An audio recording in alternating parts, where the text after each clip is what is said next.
Centuries ago, when early European settlers came to the New World, they faced many adversities. Being relatively ignorant to the hardships of agriculture, the early settlers would surely not have survived if it wasn't for the help and knowledge of the Native Americans. The Native Americans understood the importance of growing certain crops during different seasons of the year. One such planting system they used was known as the Legend of the Three Sisters. According to Iroquois legend, corn, beans, and squash were three inseparable sisters who continually grow and thrive together each season. The Iroquois believed that corn, beans, and squash were gifts from the Great Spirit, and were each watched over by one of the three sisters known as De-o-hako, meaning our sustainers. The tradition of planting corn, beans, and squash together was widely practiced among many different groups of Native Americans. This method of farming was considered an efficiently sustainable system that provided long-term soil fertility and a healthy diet. The corn stalk provides a naturally stable support for bean vines to climb. Beans fix nitrogen to their roots, which improve fertility of the soil. The vines of the bean plant also help stabilize the corn plant, making them less vulnerable to wind. Shallow-rooted squash vines help to shade emerging weeds and prevent soil moisture from evaporating, increasing the plant's chances of survival during years of little rainfall. The method of the Three Sisters is still practiced in gardens today, and still has a high success rate if done properly.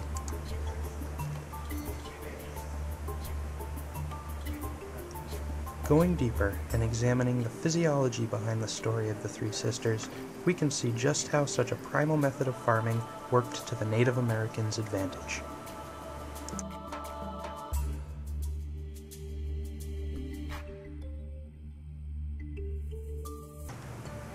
Life on Earth depends greatly on plants, the primary producers for survival.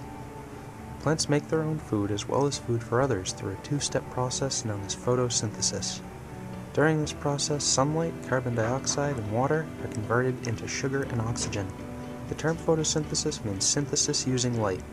There are two main components to photosynthesis: the light reactions and the carbon fixation reactions. In the light reactions, there are three primary processes: photosystem 2, photosystem 1, and the electron transport chain. The majority of photosynthesis takes place in the leaves, in cells known as mesophyll cells. These specific cells have an abundance of chloroplasts, which contain specialized light-absorbing green pigments called chlorophylls. All of the chlorophyll is stored within an internal membrane system called the thylakoids. Photosystem 2 is located in the stacked regions of the thylakoid, the grana, and photosystem 1 is located in the unstacked region, the stroma. One of the reactants of photosynthesis is water. The water is split into oxygen, hydrogen ions, and electrons in the light reaction phase of photosynthesis. The electrons, combined with light energy, increase the energy level of the reaction center of photosystem 2, and the electrons are then transferred to the electron transport chain.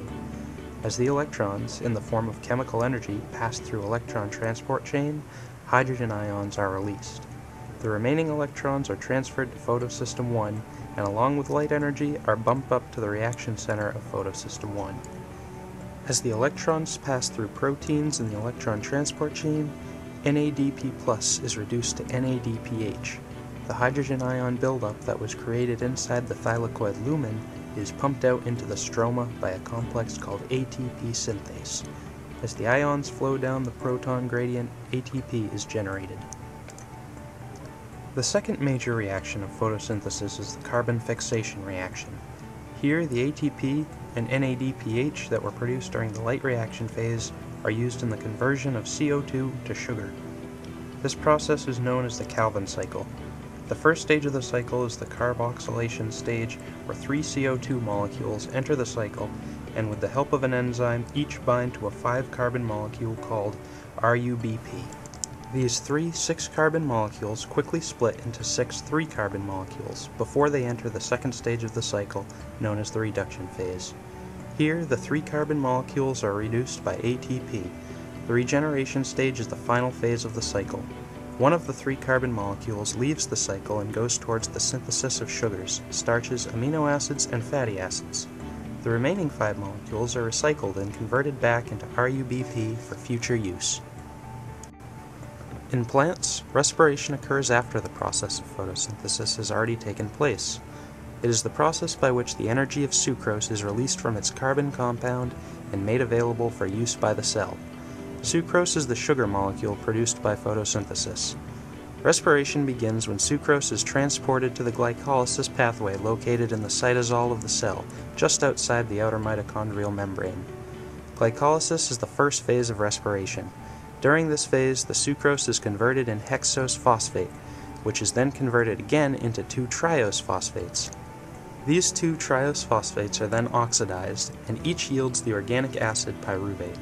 The pentose phosphate pathway, which occurs in the plastid, also converts sugars to organic acids. CO2 and NADPH are also produced in the pentose phosphates.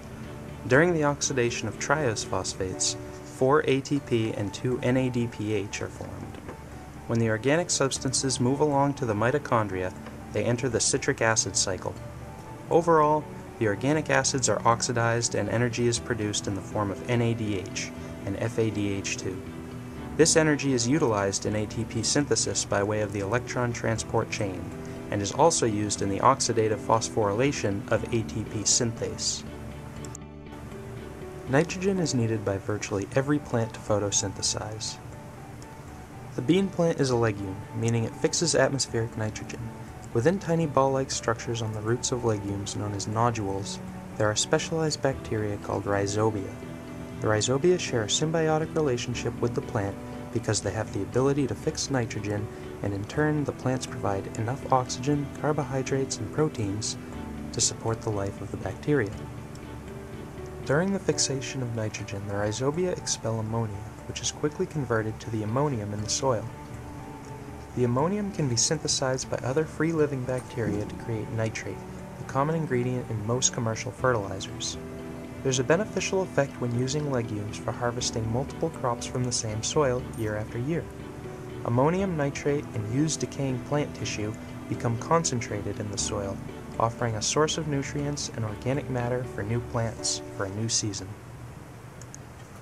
Even without knowing the biological mechanisms at work, the Native Americans were able to teach the early settlers the method used by the legend of the Three Sisters. Their plots were free of weeds. Their diet consisted of high protein and high carbohydrate vegetables. And because their soils remained fertile year after year, we can still share this strategy today.